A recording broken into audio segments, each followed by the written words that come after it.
مساء الخير أعزائي المشاهدين، أهلا بيكم. النهاردة بنقدم أكلة جديدة ما عملناهاش قبل كده. هي مفيدة جدا للأطفال وكل الأطفال بتحبها. النهاردة بنعمل معاكم القرنبيط. أول حاجة بنجيب القرنبيط زي كده ونقطعه بالشكل ده. كل ما يكون القرنبيط أصغر كل ما يكون أحلى وكريسبي أكتر. أول حاجة معانا هنعملها، هنجيب القرنبيط بتاعنا هنسلقه.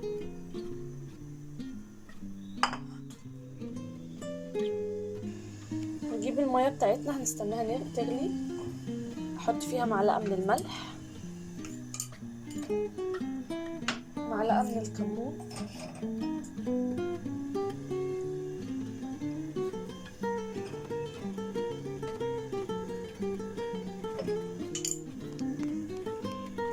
ننزل بالقرنبيط بتاعنا.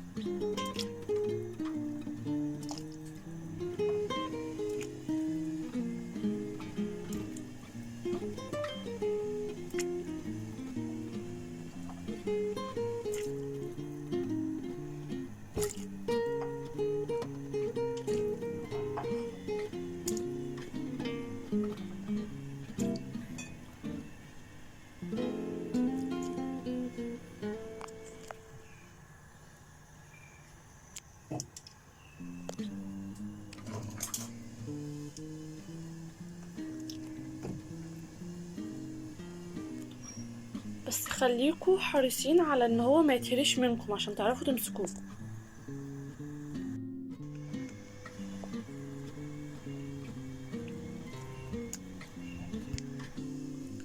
نرجع بقى للخلطة بتاعتنا. اول حاجة هنعملها، معانا كوباية من الدقيق ننزل بيها، ومعانا 3 بيضات،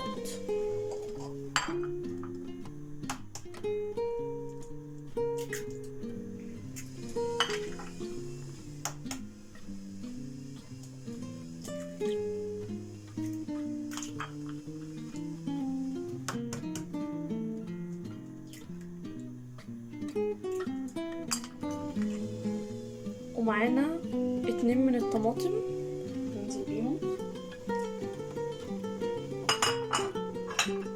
ومعانا خضرة مشكلة،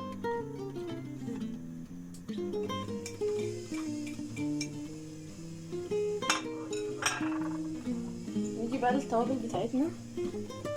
معانا هنا معلقة من الملح الأبيض، ومعلقة من الفلفل الأسود، ومعلقة من الكمون، ومعلقة من الكزبرة، ومعايا هنا معلقة من توابل البطاطس اللي هي توابل الشرق، اسمها توابل الشرق الأوسط.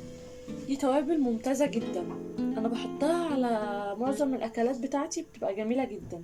هي دي يعتبر سر الأكل أصلا فيها. ننزل بيهم. في ناس بتنزل بكوباية لبن، وفي ناس بتقرف من اللبن، فأنا ممكن محطش لبن، ممكن أنزل بنص كوباية مية.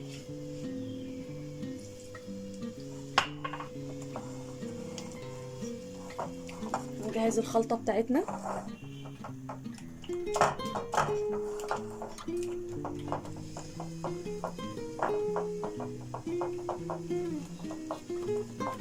نضربها كويس بالمضرب.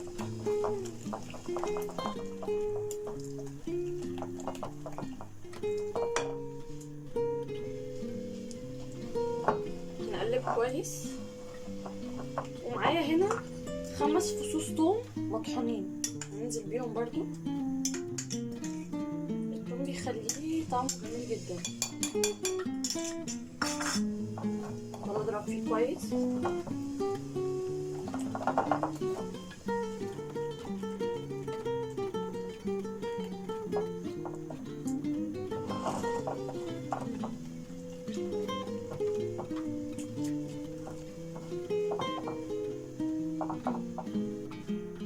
وانزل بنص كوبايه من النشا،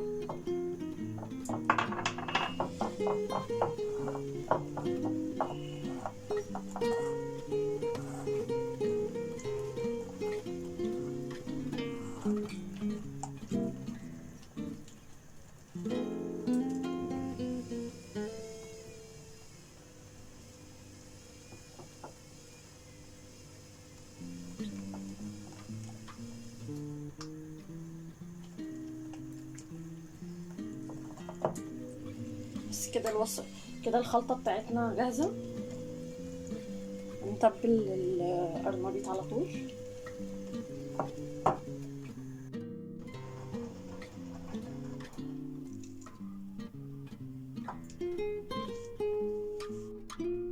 دلوقتي القرنبيط بتاعنا بقى جاهز للقلي على طول. نسخن الزيت ونقليه.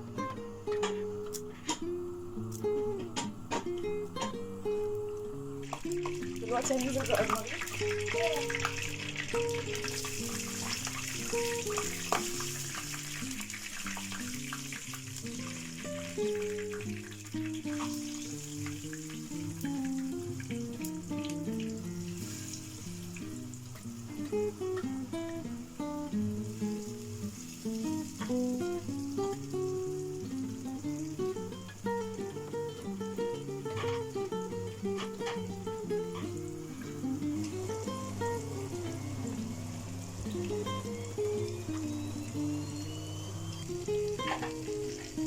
خلاص هو قرب يستوي. دلوقتي القرنبيط بتاعنا استوى وده شكله. طعمه يجنن، صوت جميل جدا. لو عجبكم الفيديو ياريت تدوسوا اشتراك وتفعلوا الجرس وتدوسوا لايك. يلا بألف هنا.